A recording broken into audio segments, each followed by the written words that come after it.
Well, thanks to Paul and Andrew for inviting me here, and thanks to you for coming. It's nice to see some old friends and hopefully make some new ones. I couldn't possibly live up to what Paul just said. The short form of that is I have a lot of jobs because I'm no good at any of them, and that's kind of the way that goes sometimes. I do want to. Typically, I'm sort of a one-trick pony. I mean, my friend John Pescaro would certainly say this, can confirm this. I've got this stakeholder pony, and I trot that sucker out and ride it whenever I can. Now, the problem with being a one-trick pony, turns out you have to be very careful not to kill the pony. Right? So today is an exercise in trying not to kill the pony. I'm going to try to leave it stabled in the barn. I mean, not really, but I'm going to leave it there as much as I can. I am a philosopher by training, and that means I've never been burdened down with a systematic knowledge of the business disciplines. So the way I would put that is the first course in business I ever attended, I was teaching it. So when I went to Wharton as a postdoc in philosophy, I didn't really to be honest, I didn't know where Wharton was. I didn't know what a business school was, and I went there because my girlfriend was going to be in school at Penn. We weren't going to be serious with each other. It was the 70s after all. Now, 35 years later and 3 children, we're still not all that serious about each other. But I really didn't know. It was a purely instrumental thing. And there are no jobs. You know, I have a PhD in philosophy. Great. What cab company do you drive for? You know, was the kind of way the questions went. So if I ever made any contribution to thinking about business, it was either A, accidental, or B, simply because I didn't know you weren't supposed to think about that. So I want to be sure that you know I'm going to say some things today that are fairly highly critical of business schools, including entertaining the idea that we close them. But I want you to know that the suggestions I'm going to make, I'm going to say them in a way that is perhaps more, I sound more certain than I am about them. And certainly, as someone who has never had a real job, I got a PhD because it allowed me to work indoors. And when you grow up on a farm, that was a good thing. You know, I think we can be the generation that makes business and business schools better. But we really, I believe, have to begin to think differently about that. And that's what I want to talk about. I'm also happy if this turns into a conversation, not me grinding through overhead. So I don't know your process. When I was at Wharton, already somebody would have interrupted me. You're probably nicer. You're Canadian. You have health care. You know, we do too now. Yes. Looks like that's safe for 4 more years anyway. That means it'll be okay to travel still. That's good. Because it used to be during a previous administration, when you traveled, you had to pretend to be Canadian, and we just weren't nice enough for that. It didn't work very well. And so now we can get off that. But I'm happy for this to be a conversation. I'm happy for you to interrupt. I'll reserve the right to say, hang on, let me come to that in a bit if it's off the lecture, okay? Well, look, there's this wave of critique of business schools. Jeff Pfeffer and his colleague argued, we kind of get research wrong. There's not much, what they call it, evidence-based management here. There's not much evidence that MBAs matter. There's not much evidence that the research that you know, businesses don't use it. And that's probably a good thing because there's not much evidence for it. And in a way, Pfeffer and Farn argue research is kind of messed up in business schools, right? Henry Mintzberg comes along and says in his usual cantankerous way, hey, we get a lot of stuff wrong. You get the wrong people at the wrong time of their lives studying the wrong things in the wrong way. Right? And his idea is that management's a craft, And you learn by doing, not by knowing. Now, I've known Henry a long time. I think there's a lot that's important in what he says here. I think one of the things that's important in what he says, though he doesn't, I think, believe this, is he makes what I would call a deeply pragmatist point, that the basis of our knowledge is always knowing how, not knowing that. Another way to say what he's saying is, look, business schools have traditionally been about knowing that such and such is the case, rather than knowing how. If you think about even how children learn language, we learn what the words will do. All our language starts with knowing how. Children learn how to do things with words. A very famous philosophical book by J.L. Austin called How to Do Things with Words. But the idea is that's what language does. It does things. And sometimes we can systematize that and abstract it into knowing that. But ultimately, the language has to start with knowing how. And in addition to we get management wrong, which I think Mintzberg's right, and I actually think Pfeffer and Thorne are right, Sumatra Ghoshal says, well, you get social science wrong. And it kind of follows from this view of language as knowing how. If we know how to do things, then when we use words in a particular way, we know how to do things. We go out and do them. And when we go out and do them, there are consequences. Ghoshal argues we have agency problems in business because we teach students agency theory. Right? Teach students that business and ethics, I teach business ethics. Oh, oxymoron. Two words, you put them together, contradiction, jumbo shrimp, I went to Duke. I'll say Duke football, that sort of stuff. It's pretty much a disgrace. If you teach students that business is run by a bunch of greedy little bastards out trying to do each other in, they will go out in the world, and what will they expect? Greedy little bastards trying to do each other in. They will enact that story, right? We enact the narratives that we tell. If any of you have ever read this, to my mind, wonderful, but to some people maddening book by Daniel Quinn called Ishmael. It's about a conversation with a gorilla about the stories that we enact about the environment. Right? It turns out these are very deep points about how language works. We learn to do things with words. We go out and we enact them. We do things. So language, far from being this kind of just words, just semantics, is literally about how we cooperate together to do things in the world. And Ghoshal says we get social science wrong. We create this, to use Friedrich Hayek's idea, pretense of knowledge.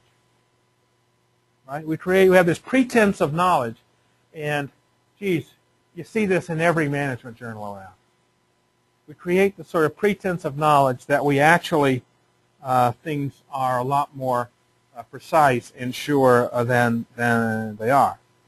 So I think these critiques, which came along sort of before and then during the global financial crisis, all have a point to them, and they're all partial. Because I think there's a somewhat deeper point. I think for the most part we get business wrong. We have this idea of business as it's about the money, it's about shareholder value, it's about people being pretty much out for their own self-interest. You've got to incentivize them to do the right thing, and ethics doesn't matter. And I think that's completely 100% flat out dead wrong. It's not a very useful story, is the way a pragmatist has to say it. It's not a very useful story. Yeah, there are some businesses like that. But for the most part, for every Enron, there are 10,000 businesses out trying to do something in a different way. Think about the dominant paradigm for a minute in businesses. Think about the popular story. The popular story about the demonization of business people. Maybe you didn't do that here because you're nice, but we did. It's those executives that are the problem. It's the executive pay that's the problem. It's those greedy business people that want to make as much money as possible. That's the problem. And look, there are greedy business people. There are greedy business students. There are greedy business professors and greedy priests and greedy auto mechanics and greedy spouses and lovers. Right? There's no exception from the human condition here. Those things exist. The question is, how useful is it to make that the dominant way of understanding good business? David Newkirk and I have tried to argue in a couple of papers that this is not a terribly useful way to think about business. That business is a deeply human institution. It comes from our specializing labor. You stand over here, and you're on the front line. So when you see a tiger, you yell, we run, you get eaten. Right? We'll give you the best piece of meat, though. You get first choice of the mammoth herd here, right? But make no mistake, you know, you yell, we run. We specialize labor. We learn how to, and you learn to run real fast, right? We specialize labor. We begin to create value for each other and trade with each other. And commerce and enterprise grows out of this specialization of labor. I'm just doing straight Adam Smith here. Ideas in the modern world like currency and finance and limited liability companies and all those kinds of things are always developed in the context of society, not in a place where it starts from no society. Andrew has wheat, I have corn, we exchange. We immediately know the price of each and the price of everything, and there's a spot market transaction. And by the way, neither of us have names, right? That fiction where economic theory starts is an interesting story. It's just not terribly useful in thinking about what a business is. Thinking about business and management as separate, as existing in a sort of free market land outside of society, is a relatively recent phenomenon. It is a phenomenon, by the way, that Adam Smith would not recognize. Adam Smith understood that human beings were moral creatures. They had, in his terms, again, a sense of justice, and that markets didn't work without this. And we've sort of forgotten this. And certainly, if you go back and read any Peter Drucker, you'll see an appreciation for Drucker's idea that this is not the physics of money. Business is not about the physics of money or the physics of a fungible resource called human capital. Right? I love people that talk about human capital or human resources. Do you ever think about the human resources went for a walk this morning?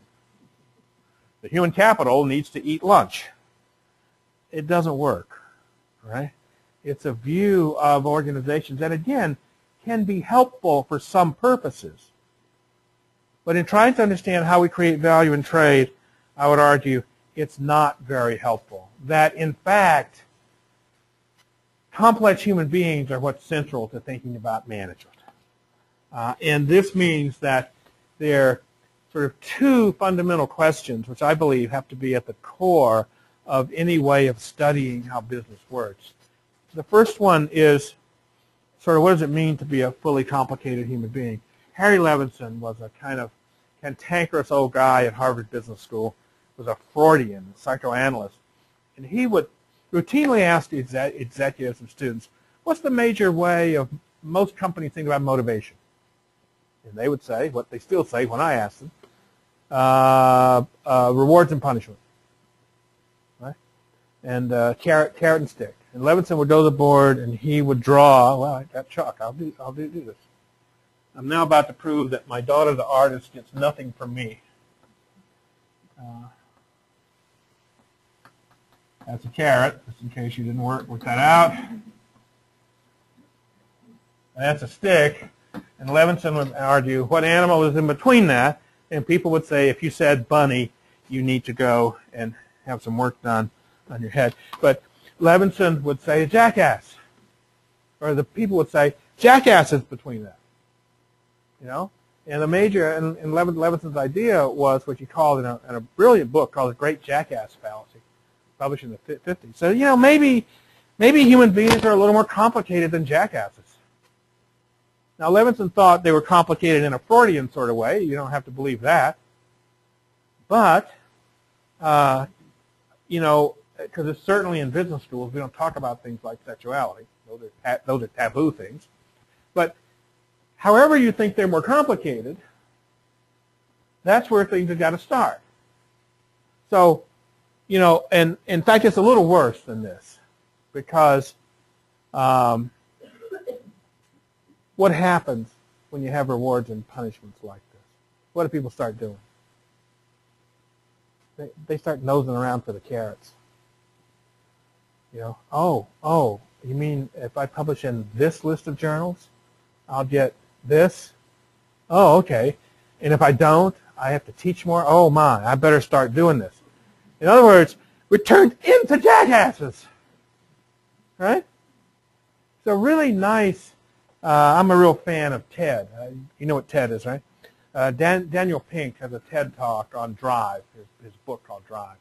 That's 18 minutes, and it's really terrific about this kind of stuff. And so the second question, though, is how do we create value for each other? How do we create meaning in that? Right? And those questions need to be at the center. They need not to be off in the periphery that weird people like Paul and I and John and others are worried about. They need to be at the center of what we're doing in business schools. And that's in part, it seems to me, what we've gotten wrong. It leads to what I've called sort of three problems in business schools, but before, let me just show the stakeholder pony here for a minute. We wrote this book called Stakeholder Theory, the State of the Art, in 2010 with a number of colleagues. And we tried to argue that for the hundreds of articles, really thousands of articles written on stakeholder theory in the past 25 years, a number of them sort of missed the point, at least in our view, what the point was. And the point was we needed something like stakeholder theory because we needed to understand how value creation and trade is possible in a turbulent world. We needed to address the problem of the ethics of capitalism, and we needed to address the problem, what do we teach in business schools? And that stakeholder theory tried to address, or could be seen to address, these three problems. I want to talk about the last one. What do we teach in business schools?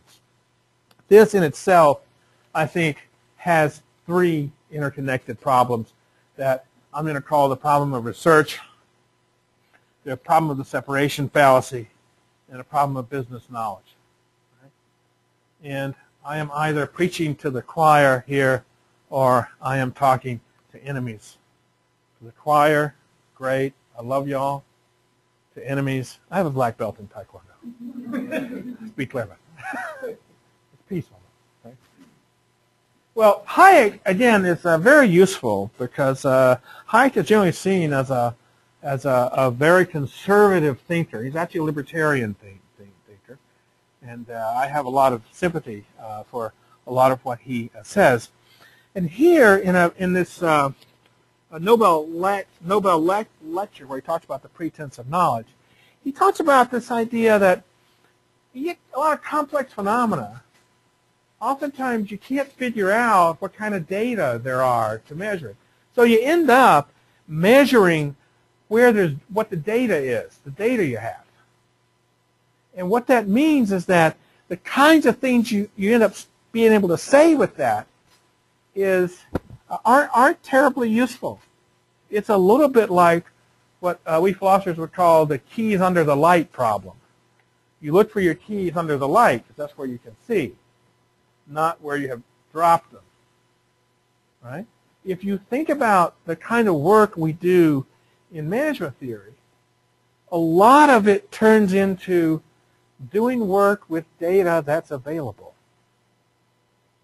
Regardless of two things. One is the connection between theory and data, which is important to understand, that those things aren't separate.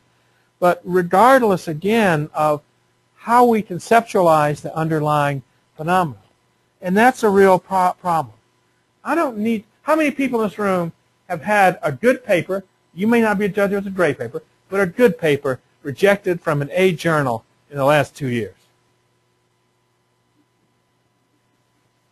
How many have not submitted to an A journal? Okay, so a number of other people. Okay, yeah. I think this is just completely out of control. I've heard so many young scholars say, I got 2 R&Rs. I had an R&R at SMJ. Well, do you have an idea? I mean, the focus, business schools have always been careerist in some sense, but the focus on A journals that comes from the rankings and deans wanting metrics and people believing that what gets measured is what gets done is out of control. Look, it's a very simple thing. If you rank business schools on a set of criteria, if everybody wants to go up in the ranking, because where you are in the ranking determines the number of students, applications that you get, et cetera, et cetera. There's a drive towards mediocrity.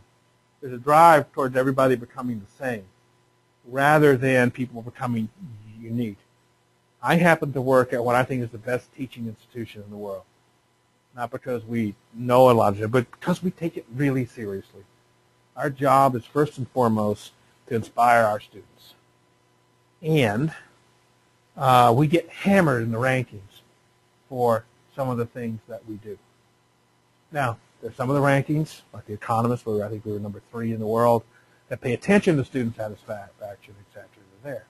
But if we all drive on a particular set of criteria, then what happens is we all drive towards creating the same kind of value, and we violate the first principle of business strategy. Create unique value. We all drive towards doing the same thing. And the rankings, in my view, have a big role to play in driving business schools towards mediocrity. Nancy, in fact, we're a group of colleagues and I have been talking about starting a different kind of process in which there are no anonymous referees, but papers who have coaches, and where there is a director's cut, if you like, published. So the job of the coach is to help the paper get better. Doesn't mean everything's accepted. It's not that. But it does mean we need to step outside this process that's there and try to create some new models. Because it won't do for senior people in the field to simply complain about this. We've got to be willing to figure out how to do some different things as well. And look, this is, I ran our tenure process for a long time at Darden, and we don't have departments, so everybody's a professor of business administration. So this means you have to read a lot of stuff from a lot of different disciplines. And the paranoia in the junior faculty of I've got to get 5, and we don't have lists. We don't have a list of journals. I know some of you have lists. This is an A, this is a B, this is a C. We don't have that. We actually think the truth, or in my practice is that the usefulness of an idea is independent of where it's published. I do believe the history of science would show that to be the case. So you got to read it and evaluate it. I know that's radical, but it is a lot of work. But the paranoia that's in the minds of junior faculty, because if they believe us and they write really interesting stuff that's published in a lot of different places, and then for some reason they don't get tenure, they have incurred what Williamson would call asset specificity. Right? They're not redeployable at the end of the contract. So it's a real tension, even in places that try to do it differently. I suppose the nice thing about having a list is, okay, you got to get 5 from here. The problem is what you learn to do is to publish in those journals, not to actually, and it's not that everything in the A journals is not interesting. That's not what I'm saying. I'm saying it's not the only thing that's interesting. It's not the only way to think about this. And having that conversation is what's important, or else my take is business school research is pretty much irrelevant now to business. and it has a chance of making business schools themselves irrelevant. I spend a lot of time with executives, and the Business Roundtable is 150 CEOs of the biggest U.S. companies, and I also hang out with some people in something called the Conscious Capitalism Institute, John Mackey at Whole Foods, and folks like that. There's a real mix of the spectrum, and I've yet to find any of them that's ever read anything from a management journal or waits with bated breath until the latest ASQ comes out. It's just irrelevant, you know, which I think is a problem. Doctors want to know what the cutting edge is in medical research. Lawyers want to know what the latest Supreme Court cases are.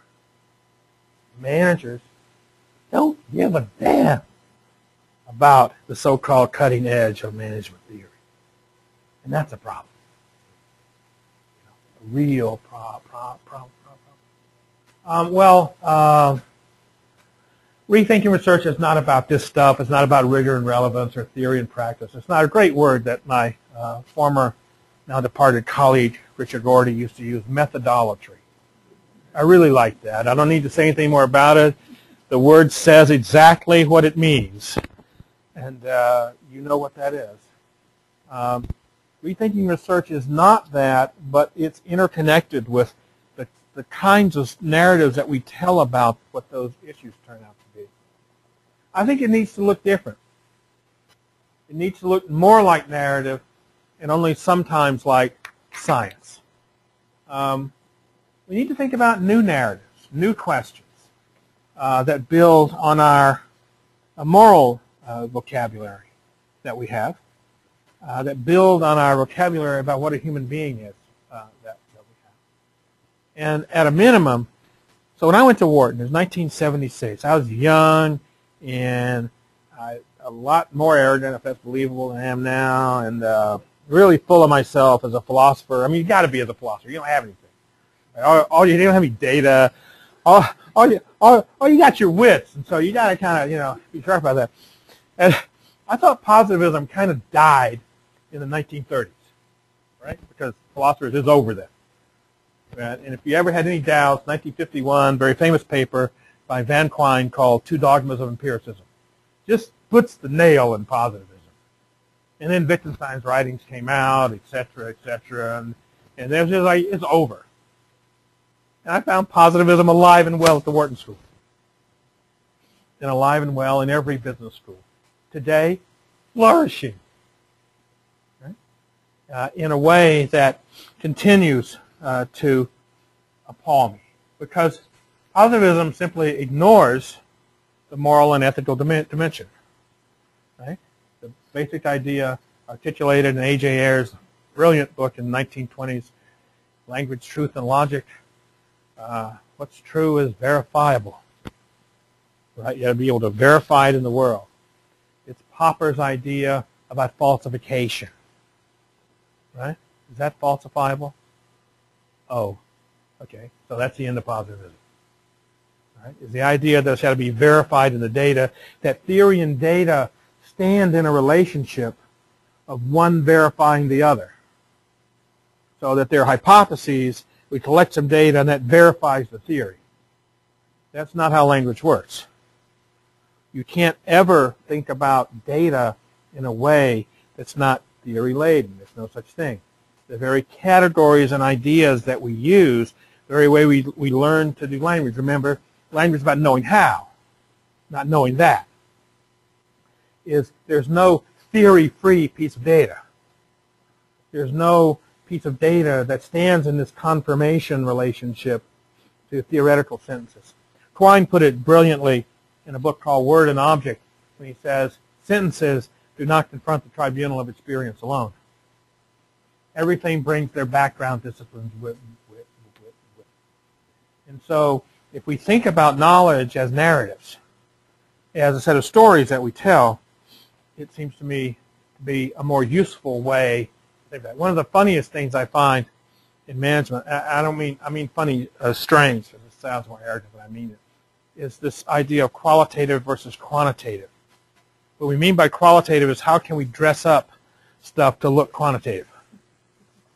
How can we dress up something that's insight, and now let's dress it up, and it's prom night, and you know, flowers, perfume, tux, the whole thing, and make people believe that we really like this all the time, right? And that seems to me to be, well, foolish would be a word that comes to my mind. But, and so this leads me. What's the time? I'm just. So you got 15 minutes more. Okay, great. So I talked about separation fallacy. Let me just. I'm not going to go through that.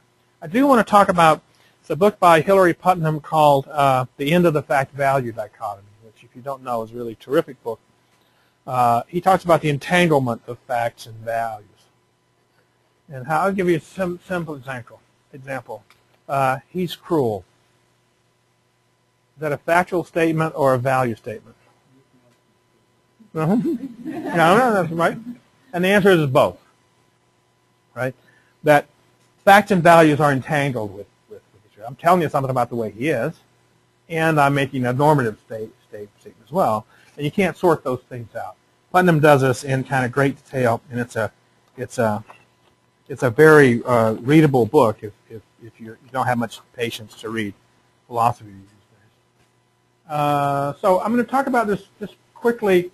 Problem of knowledge, because there is this idea that real science is value-free, and we're scientists. We're out describing the way the world is. I studied with a guy named Richard Rudner, did philosophy of science, long passed away.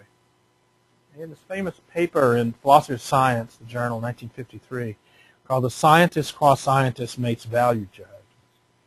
And it turns out when Enrico Fermi and his colleagues were detonating the Chicago pile underneath the old Soldiers Field, first chain reaction, it turns out there's a small, very small, but non-zero probability that this chain reaction would basically turn the atmosphere to sand. One large beach party, life as we know it, over on the planet. Now, Rudner argues, and it didn't happen, but still, that the job of the scientist here was to make the call whether this probability was big enough or not. And suppose they were joking about it. Again, very tiny, 10 to the minus 300 or something, but still there, still non-zero. The job of the scientist is to figure out, should I do this experiment? And that science, especially as knowing how to do things, is itself a human institution for which there are moral value judgments at the center. So by the time we get from physics to economics, it said physicists have math envy, but not much. So they're sometimes better mathematicians than the mathematicians. Economists have physics envy. Most of the finance people have economics envy, and management people have finance economics envy as well. So by the time you get down those levels of the sort of hierarchy of disciplines, it turns out value judgments are everywhere. So what's the solution? We can talk about 5 modes of research, not one mode. We can talk about what we learned from formal theory. The basis of the stakeholder pony is in something by John Nash, now made famous by the movie, which I can't remember the name of, so I didn't see, but brilliant, Beautiful Mind. I read Nash's papers as a grad student. I said, well, what's this guy doing? And my advisor said, well, he kind of gone around the bend. He's kind of crazy. He walks around the hall at the Institute for Advanced Studies. But his ideas about how people cooperate together, built in part on von Neumann and Morgenstern's utility theory, which they published, by the way, as an appendix to the theory of games and economic behavior. Arguably an idea that completely revolutionized a discipline as an appendix. That's like not fair. I mean, that's like guys that are so smart, it's just not fair to do stuff like that for the rest of us. And we could think about, and I think we underuse that.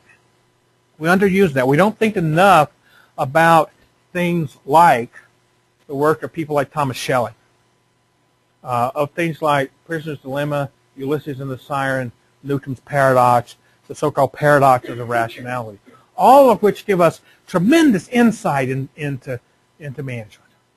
Stephen Brahms has written a book to game theorists at NYU called Biblical Games, in which he reinterprets the stories of the Judeo-Christian Bible in the Old Testament in game theoretic terms. Very interesting insight. Dan Gilbert and I tried to publish something along these lines on the Procter & Gamble Rely tampon case of the 1970s, and we got a very similar sort of response that you got. We didn't get put at 7 in the morning. We just kept getting it rejected.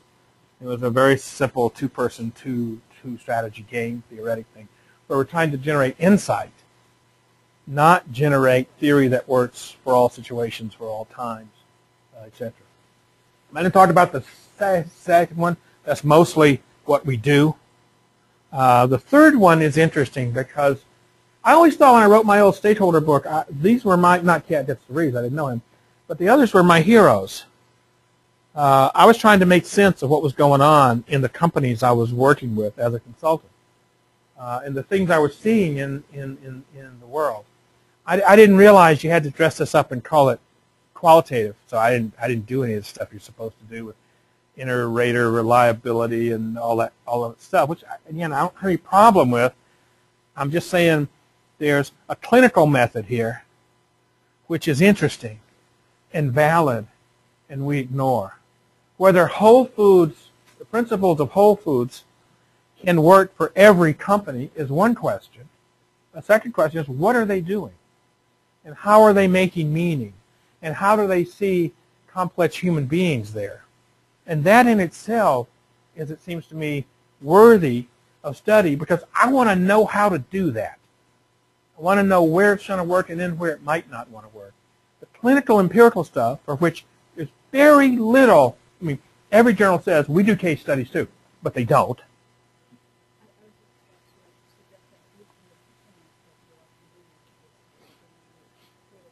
Yeah, we do some of that in the teaching aspect. I mean, we do a lot of that. That's Darden's one of the case method schools. And we do this because it's a direct knowing how. Oftentimes we do it, however, to illustrate a theory. Right? We use the case to illustrate a particular article or theory. And that's a different issue, I think. But you're right, it's more than that. We need to think more about narrative.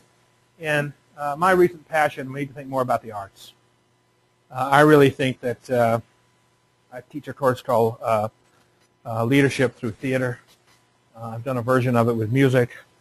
And we need to understand how we open up the creative side of our students' minds. And I think that's a huge challenge for us now.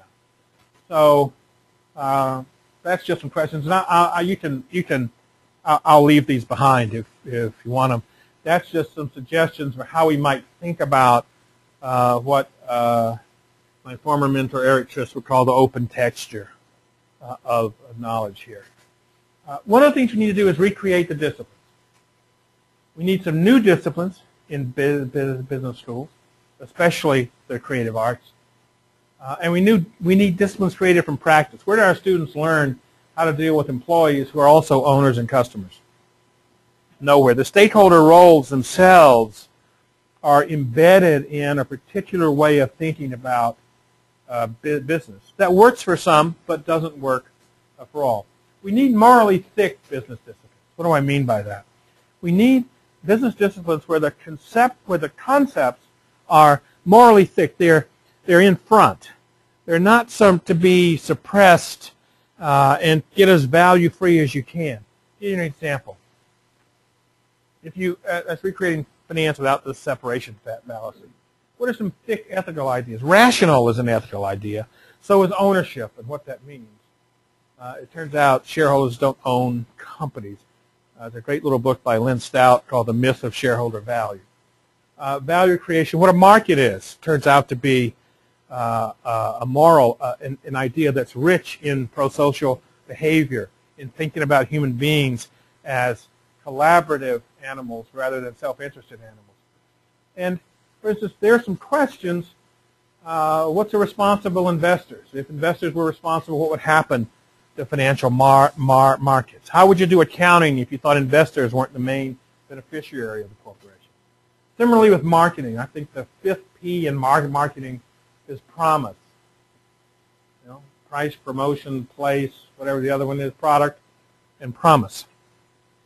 How would you think about marketing if you saw, as many companies do, by the way, what they're doing is making a promise. Brands turn out to be promises. Understanding this in kind of with our moral vocabulary turns out to be important. Well, I've done a few more of these operations. I would only conclude by saying I think there's a lot of work to be done here.